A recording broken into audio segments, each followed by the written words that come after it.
Hey, welcome back, everybody, to another segment of the Toolbox Extra on the Educational AD podcast.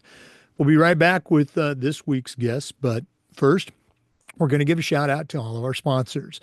Now, if you're new, we do this on every episode. Companies that we mention are all companies that I used as an athletic director. They're all great companies, and I highly recommend that you check them out. So take 3 minutes, listen to our shout outs, then listen to our Toolbox Extra guest, and then go and visit these sponsors. I'm telling you, you're going to be glad you did. Here we go. We want to say thanks to our good friends at Vital Signs Wall of Fame. If you're looking for a really cool way to display your school record boards or show off your school's Hall of Fame, go to Vital Signs Wall of Fame and take a look at their interactive touchscreen video consoles. You put one of their units in your gym lobby or your main school hallway, it's going to be like a magnet for kids, for coaches, for sponsors. You got to see it to believe it. Go to vitalsignswalloffame.com. Don't forget to mention the podcast, Vital Signs Wall of Fame. We also want to thank our friends at Huddle. As a football coach, I used Huddle for years. When I became an athletic director, I made sure that our school was a Huddle school. Our coaches, our kids, our parents just loved all the tools that Huddle provided, but there's a lot more. Go to huddle.com, join the 8 million users. Turn your school into a Huddle school. We also want to say thanks to Snap Raise. Have you ever spent weeks and weeks with a fundraiser and been disappointed in the results? Well, those days are gone. Go to snapraise.com. We used it at our school with tremendous success. They've got a lot of other platforms, so check them out. But if you're looking for a fundraiser, you found it, and it's Snap Raise. We also want to thank Home Campus. Home Campus is a platform you're going to use every single day. Scheduling, rosters, results. Their student athlete eligibility and clearance platform alone is incredible. For more information, just go to homecampus.com. Tell them you heard about it on the podcast. Homecampus.com. We'd like to thank Gipper. Go to Gipper.com, and their team is going to turn you into a social media expert. Whether it's a simple post that celebrates a big win or an entire newsletter showcasing all the great things your program's doing in the community, the team at Gipper will have you up and running in no time. It's professional graphic design made easy.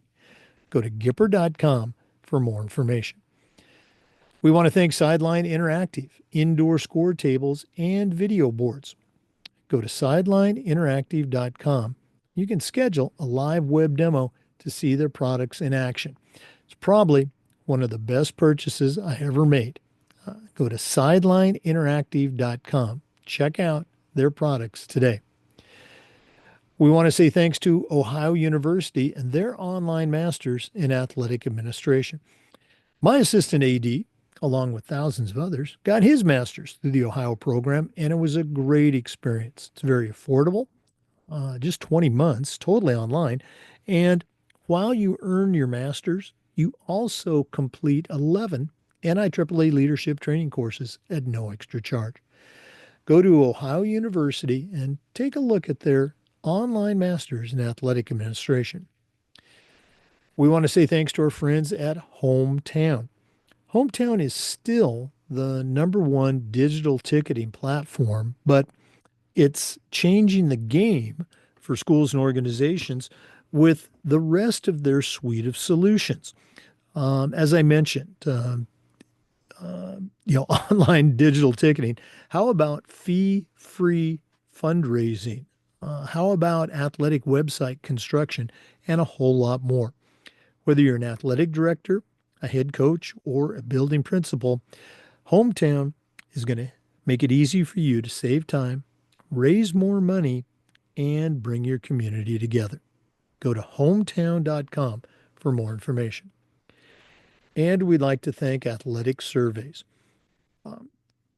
Athletic Surveys can create a custom survey for you and your program that lets you take the pulse of your student athletes, your parents, your coaches, your teachers, and more.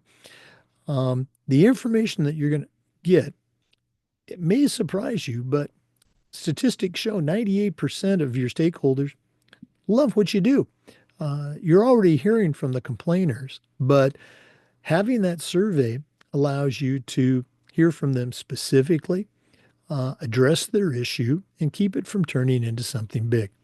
Go to athleticsurveys.com and let them create that survey. That's athleticsurveys.com. And don't forget to mention the podcast.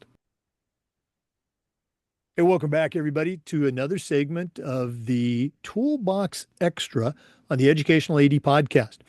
We've got somebody I like to call a friend of the show, Brooke Brewer. Regular listeners will recognize that name. Brooke was a guest not too long ago. She's the director of athletics at Northwest Arkansas Community College. Obviously, that's in Arkansas. Has an incredible background as an athlete, as a coach, and now as an AD, building her program at Northwest Arkansas. I think I got this right. You're the founding athletic director for the program, and just somebody I would say is a bright new voice in the world of athletic administration. Brooke Brewer, welcome back to the podcast. Well, thanks. Thanks for having me. That's a warm welcome. I'm flattered. Oh, we only have the very best on the podcast. You know that. Okay. This is Um, true. for our listeners, we're recording this in early May, probably one of the busiest times for an athletic director. So you're going to be hearing it in a fairly timely manner. Um, Brooke, I'm going to step back and get out of the way. What do you have for our listeners on this segment of the Toolbox Extra?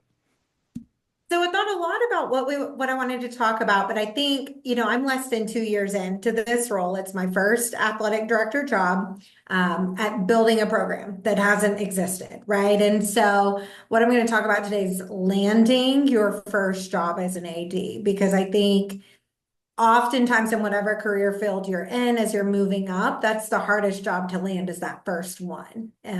So that's what we're going to talk about. So I have my 3 Ps today. So when you're going in for this interview, being prepared, being poised, and being passionate. And I think if you can hit those 3 things, then you're going to be set up in a pretty good way to move forward. So that's where we're at. So if we're talking about landing your first job, I knew from coaching that I wanted to get into athletic administration.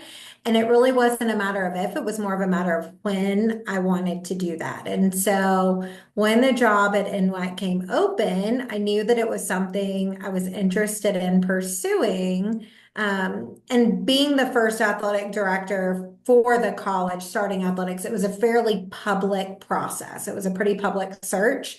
It was no secret that they were looking for someone, and there was no blueprint for the program at all.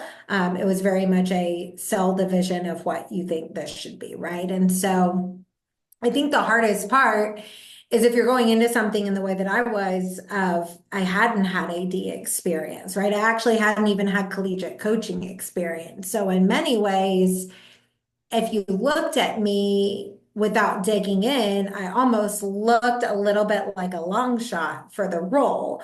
And I was aware enough to know that that would be the case if I didn't dig in and really make sure that I understood the scope of the job and that I marketed myself well. So I think, on the front side, right, if you're trying to break in, you've got to look at, how do I market myself for this specific job, and make sure that the experiences that you highlight from your career are experiences that line up with what you can assume that hiring committee is looking for, right? So for me, I really marketed. I knew that I was qualified for the job, and I knew that I would do a good job, but I knew that I was going to have to explain that story in a way that was maybe a little different than the person who's been an AD for 20 years and has all this collegiate coaching experience. I was going to have to figure out how to make myself fit into this role and make them see that I really do fit. So what I did, I obviously just got prepared, right? And so I started really digging into the job description. And I focused a lot for this role, and I told them this as I was interviewing. I actually feel like I'm far more qualified for this role, starting a program from nothing based on my background, than I would be to walk into a role that had athletics already created. which in many ways you would think creating it from nothing is maybe a little bit more daunting, like you might need more experience.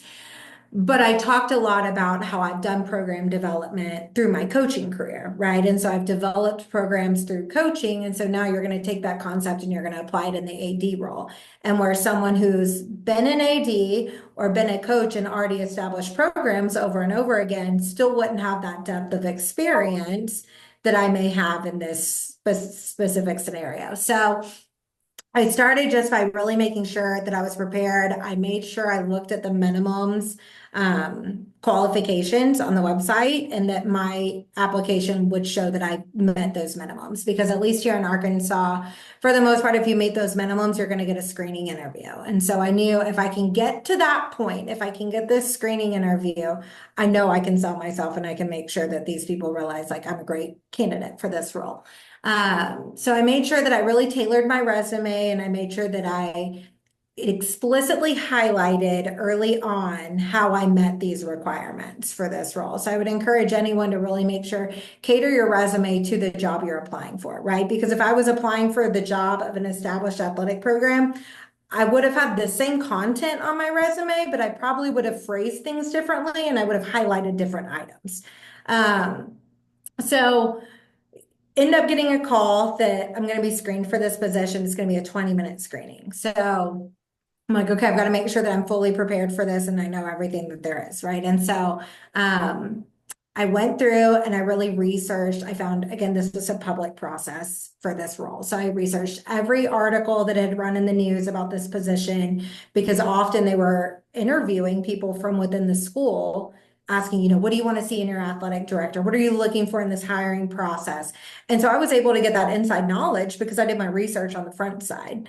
And so I was reading, okay, in the news, they're saying when they're asked by media what they want to see in this position, they're answering that question. And again, I can make sure that I'm tailoring my answers to hit these things that are really important for them and highlight that side of the work that I've done.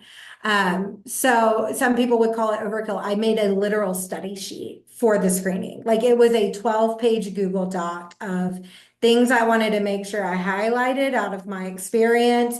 I researched the institution. The institution in my case was, in my backyard. So I knew already quite a bit about the college, but I was diving into their enrollment metrics. Like I knew percentages and demographics of students and how can we increase different percentages with different sports and how can we make sure that we tie this back to the institutional vision and mission. So like I've memorized the vision, I know the mission, I'm talking about it in my interview. I was like, there's no way these people are going to leave this interview and not think like, okay, she's prepared. She did her homework. She knows what she's talking about. She understands the needs of the college.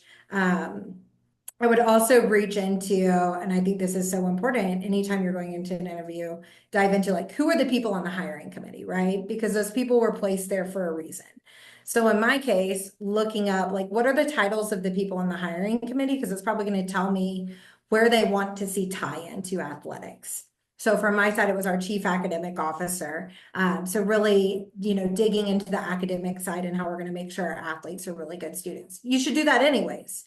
But I wanted to make sure I highlighted it because I knew that that was what that person was likely going to be listening for. It was our VP of Student Affairs. How is this going to tie into student affairs for the non-athlete, which is going to be my next toolbox segment. So how do we have the non-athlete that gets something from athletics being on campus that they're not going to have if we're not there? And, there's the admissions counselor. Okay, so I need to talk about data and metrics and how we're going to increase our reach from a recruitment standpoint. And so really just catering to making sure that people are hearing, I don't want to say what they want to hear because that sounds like the answers aren't genuine and they are, but more highlighting the experiences that person in the room cares about. Because you're going to have a ton of experiences, but how can I show you that I'm going to value the same things that you guys value as an institution, and I understand what your institution values. So there's just that level of preparedness. And I think as I moved, I ended up obviously making it past that screening. So I was clearly prepared, and they told me afterwards, they were like, man, like you knew stuff. And I was like, now they know me, right? I'm like, I'm a competitive person. I wasn't going to let you ask me anything I didn't know the answer to. Like I was going to be certain I knew the answer. I took my resume and I made sure that the colors on the resume were the color Pantones from the college, right? Because if we're in athletics, we've got to be branded, we've got to be spirited, we've got to show that. And so there's just little touches I think you can do in your preparation to show that you're prepared for that process. Um, which kind of takes me to the second P, which is being poised. And so, as you're going through, I know some people, I'm a talker, right? So it comes natural to me to talk and to be able to go through questions and be conversational. But for some people, that's not the case, right? And so I wanted to make sure that I was very poised throughout the process, particularly again, knowing this is a new program and the committee had to feel confident that, in this AD role, this person's going to be speaking in the community. They're going to be fundraising. They're going to be trying to garner support for a program. That's going to be true of any athletic program. Are they poised? And are they able to represent the college in a positive light, answer the hard questions in a diplomatic way? Are they able to navigate the waters, And so I thought a lot about, if I could ask this really hard question about something, how am I going to make sure that I answer the question and I don't shy away from it, but I answer it in a way that, shows that I can handle tough things and I can kind of calm the tides a little bit if we get into that. Because we know in athletics, there's a lot of hot topics. And that was something that I anticipated potentially coming up throughout my interview. So I think, taking the time to think through those questions you think you may get, and again, having that answer for them and tying that back to your practice. Like I had sample questions written out and bullet points for answers that I was looking at to jog my memory and make sure when I got that question, it's not the first time I've ever thought about it or heard about it, but I've actually thought about what I would answer if I was asked this. Because I think in these roles, honestly, in a head coach role or in an athletic director, administrator role, you have to be able to be public facing and you have to be able to handle any sort of situation that's thrown at you. And actually in this interview, the third portion, there were 3 rounds, and the third round was actually a public forum that media was invited to. So it was essentially a press conference of sorts, which was highly intimidating when you're not working for that institution yet. And, you're like, okay, I'm going to be in a room with 50 to 100 people who literally can raise their hand and ask me whatever they want. And the news camera is going to be there. Right? Like, okay, so I got to make sure I can navigate this. But I knew if I can navigate that, then they're going to feel pretty confident that they could probably put me in whatever situation and I'm going to be okay. So again, going back to that preparation of just planning ahead and thinking through what those questions may look like.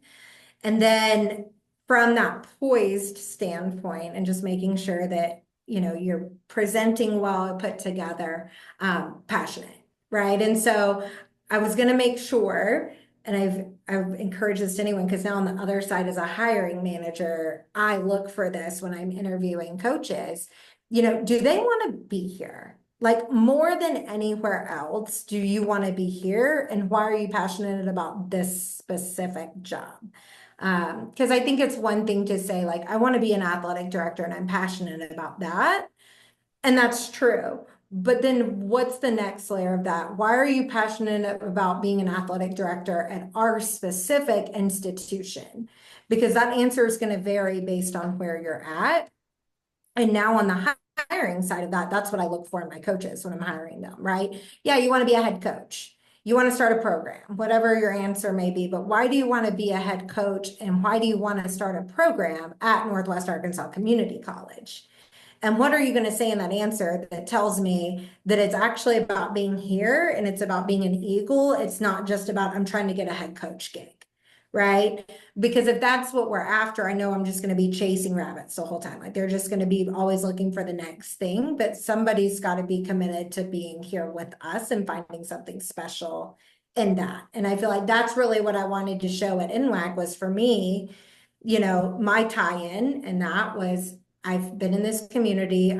I see that there's a huge gap in need for athletics at the junior college level for students in Northwest Arkansas. We have the talent, and these students are going to junior colleges in Kansas and Oklahoma, and they're leaving their own backyard because they don't have an opportunity here. And so how do we create opportunities? And I spoke a lot about that. I spoke a lot about my time in the high school setting. There were students that maybe wanted to go to NWAC and wanted to have that experience, but they would say, but I don't feel like I get a true college experience because there's not really all the activities and the sports and the games to go to, and that's where we build community. And so I spoke a lot about that as well. So I think, taking where someone might say, well, she didn't have college experience, and so how was she the best pick? But I took that and I twisted it into a positive of like, I don't have the college experience, but what I have is the high school experience, and that's your customers. And I've been working with your customers for 10 years, and I know all the things that have made them say no to this institution. And so now we're going to tailor this based on that experience. And so I think there's also that level at play. If you have to think about what are the things that my interviewers may see as a potential, I don't want to use the term negative, but a potential problem, a lacking experience, and how do I make sure that they understand that? And how do I make sure that when we leave, they understand that, no, that's actually a positive because here's what they learned here and how they're going to apply it to this specific job. And so I think I was able to kind of share that story. And then if I had to give a final exclamation point, I guess, on the process. I'm from the South, born and raised, and you can't underestimate the power of a good thank you note, right? And so I made sure every single person on that committee got a thank you note. Again, it's branded, it's signed with Go Eagles, right? Like we're going to make sure that we all feel really passionate about this job, and it's just restating. And I made sure throughout that, really listening to what those people were saying on that committee so that when I wrote that thank you note, I could reference something. I really enjoyed that we were able to speak about XYZ. I hope that, we will be able to connect again, whatever the case may be. And then I think just listening and finding out like, what can you do past that? So what I learned as I met with our college president, that was part of the process, I realized that he's pretty big on marketing. And he was all about marketing. He was all about the tie-ins. He had mentioned that I wore green. I wore the school colors to all 3 rounds. So I was going to make sure I was going to be in my green. And it just became really apparent that he's really into visual marketing.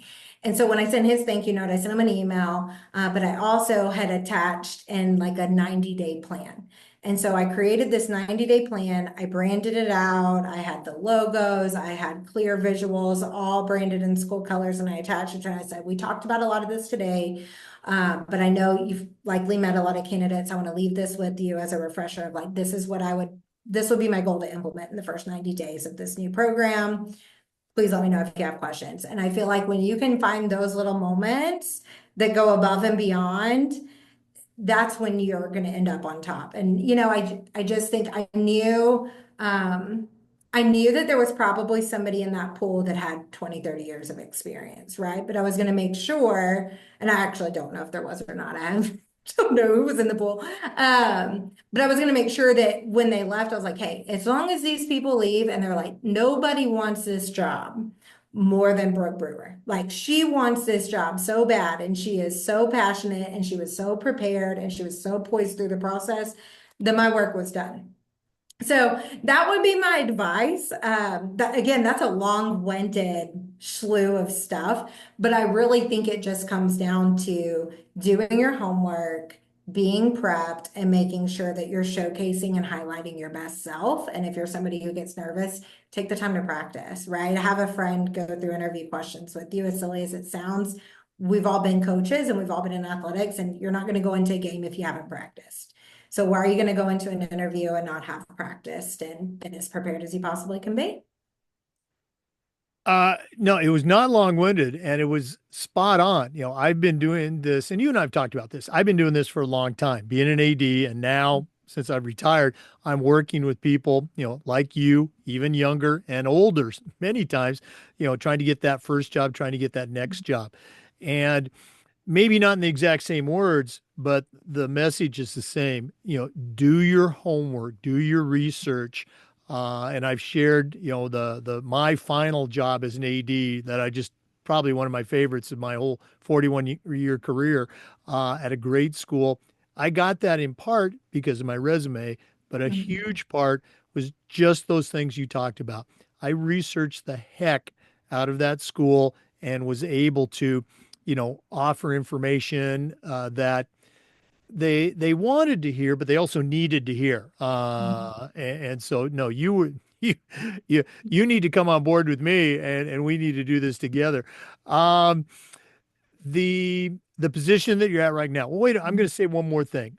Listeners, go back and listen to Brooke's interview from a while back, and she talks about her background. And you're absolutely right. You didn't have any experience as a so-called athletic director, but you had tremendous experience and success in a lot of the key, I'm going to say, requirements Mhm. of a new age athletic director, particularly, and you addressed it today, in marketing and building a program. And that's what that Northwest Arkansas job was. They didn't have athletics. You were their very first athletic director. And so in some cases, who better to hire than somebody who is a pro at building and marketing a program? So I'm going to put you on the spot now. I'm turning the Okay. tables. You're coming up on year two Mhm. because I think you were hired in September of 23. So you're coming up on year two. Um, where's the program now? You went from 0 to 100. Mhm. What teams do you have? And then I'm going to prep you on this one. I'm going to ask you to grade your performance. What kind of grade are you going to give Brooke Brewer for Oh those first man. 2 years? And you can figure out the whole grading scale. But how is the program? I can't say grown. How have you developed the program in less than 2 years? Yeah, so I'll speak to that a little bit. We've had a lot happening. So within when I was hired in August, I embarked on basically a 6-month feasibility study. And we looked at, I think I talked about this last time when we met. It was a deep dive into what sports are going to best serve the institution and how do we make sure that we're sustainable, that we're going to be able to do this for the long haul. And so that study looked at, we pulled local high school students, high school administrators. Again, those are our potential customers. We pulled our faculty and staff, our current students. We pulled trend data from the NFHS, which is the National Federation of High School Sports. So we looked at participation data for sports sponsorship, but then also for the number of students playing those sports. We did the same thing for the NJCAA. We did the same thing for the NCAA. We figured out how are we going to be the middleman. We looked at cost per sport, enrollment impact, you name it, we probably looked at it, right? So that was a 6-month deep dive and we identified our sports. And so we announced that last March. And so that was, we had cross country that was implemented. We had, in that first year before that study completed, we implemented esports which is competitive video gaming. And I'll shout out, we just had our first national champion in esport a couple weeks ago. He won the Mario Kart championship. Pretty cool. And I don't know if you've played Mario Kart recently. I did try to play, and it's incredibly difficult. So I was not very good. And then we have a cycling club. So we live in Bentonville, is the self-proclaimed mountain bike capital of the world. So cycling for us was like a no-brainer. It's not an official NJCAA sport, but there are competitive club leagues here because it is such a big deal in the area that we live in. So we launched those. Then our feasibility study pointed us to men's and women's track and field, which is wrapping up their first season this Friday, and they were super successful. They did a great job this season. We'll implement soccer in fall of 2026 for men's and women's, and we actually have a press conference scheduled in 2 weeks to announce our coaches. Super pumped about that. Baseball will come on in 2028, and then softball will come on in 2029. And that's the end of phase one, which we call the launch phase. There's a pre-identified phase two, that's the SOAR phase. And once we get through the successful implementation through the end of softball, we'll be able to look to phase two. We've done a campus master planning initiative. So we've secured some facilities for all of those sports that I mentioned. And now we're just looking forward to hitting the ground running as we keep going. I mean, it's been full speed ahead. We've hosted our cross country regional championship on campus.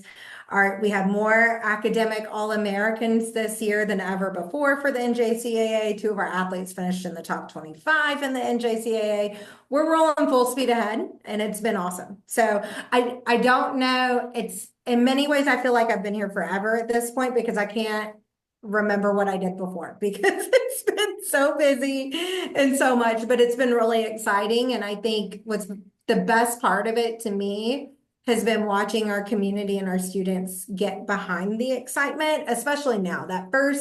Those first 6 months were, I think at times a little difficult because internally we knew all the work we were doing, but it was all behind the scenes work at that point, right? And so I think there was, to the average person, we're probably like, what are they even doing over there? Like, we haven't seen anything happen yet, but it's because we were doing our research and pulling all of our data. So as soon as we could announce, I challenged our staff at MWAC of like, if we're going to do this, we're going to go big, right? We could just announce one sport and we could say, okay, cool, we did this sport and we're done. But we're going to announce this whole phased rollout so people know and can plan and can prep. And it's been really, really exciting.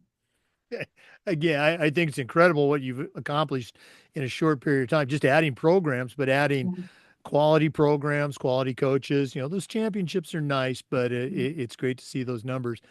Okay, I'm going to tweak my other question. You can grade Okay. yourself if you want to, but in looking back, you had your 90-day plan. Mhm. Are you happy? I would use this phrase all the time with my coaches. Hey, let's be happy with what we've accomplished, but let's not be satisfied. What more can we do? So, having framed that, are you happy with what you've accomplished? Or are you not satisfied? Both. Can I say both? Yes, Is you that an can. answer? I'm very happy about what we've accomplished. And I mean, it's been a team effort, right? Me by myself, I couldn't have done all of this. We've had great coaches. We have a phenomenal president at the institution. Our college cabinet's amazing. Like, we have a team of people who have made this happen. Our board of trustees, of course, had to, vote all this in and get on board with me saying, hey, here's how we're going to do athletics. And here's the plan. And you have to trust the research that we did. And you have to trust me when I say that this will work. And so I'm absolutely thrilled that those people have gotten on board and are excited and are great supporters of the program, which is amazing. So very, very happy. I think at the point that you're ever satisfied is when you stop making progress, right? Like, if I sat here and said like, oh, I'm satisfied, then we would launch soccer and it'd be cool and fun and we'd have a baseball team and a softball team and that'd be that. But I don't think there's ever a point to be satisfied. I mean, we could be the best NJCAA program in the country, and I'm still not going to be satisfied because we could probably still do something else and do more, right? And so there's finding that balance of celebrating your accomplishments, but still being hungry to keep going and figure out how can we make this an even better experience for our students? How can it be a better experience for our community? How can we make sure that we're providing the best opportunities possible? Because there's always more we can do.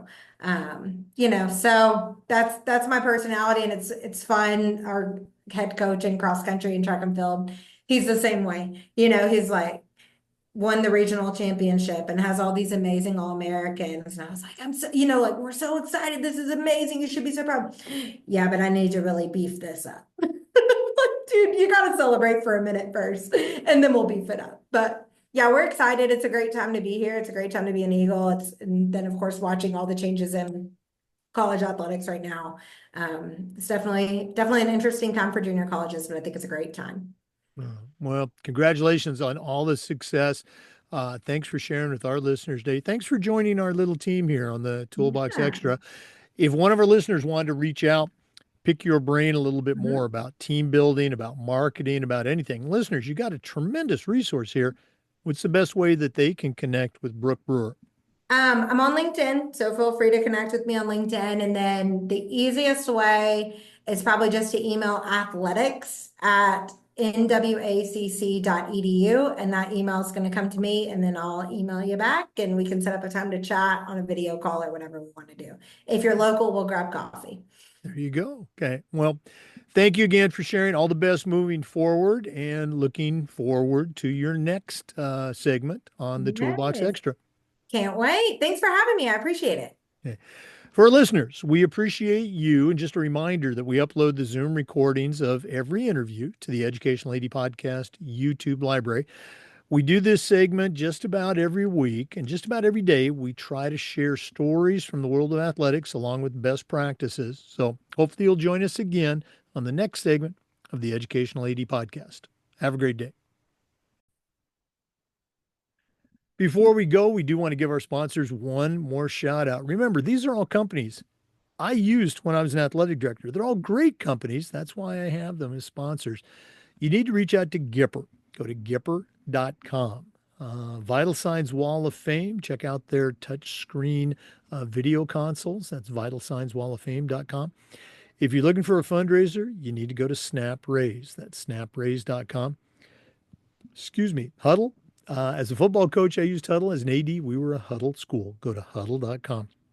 Athletic surveys. Go to athleticsurveys.com. Take the pulse of everybody in your program. Sideline Interactive, indoor score tables and video boards. Go to sidelineinteractive.com. Home Campus, it's a platform you're going to use every single day. That's homecampus.com. We also want to say thanks to our good friends at Ohio University and their online masters in athletic administration. I want to thank Hometown, digital ticketing, website construction, and more. Go to hometown.com. And let's give a shout out to K-12 Sports Tech. Thanks again for listening. We'll see you next time on the Educational AD Podcast.